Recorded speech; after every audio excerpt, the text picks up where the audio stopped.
Welcome to Culture Crash, where we examine what's new and old in entertainment.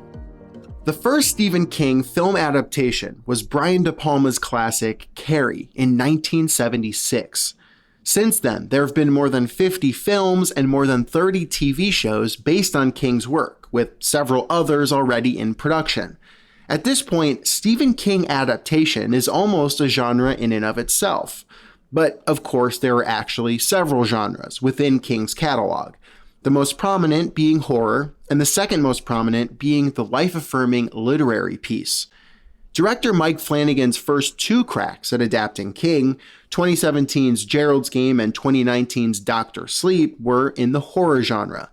But now, with his new King adaptation, The Life of Chuck, Flanagan has moved into adapting one of those feel-good, life-affirming Stephen King stories, more in the vein of Stand By Me, The Shawshank Redemption, or The Green Mile.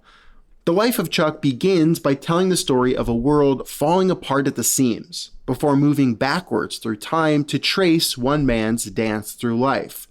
It can be a difficult ask for audiences to buy into a movie that places sentimentality and genuine emotion front and center, but The Life of Chuck does just that, and the audience reception has been great. The film won the highly coveted People's Choice Award at last year's Toronto International Film Festival, and it's certified fresh on Rotten Tomatoes.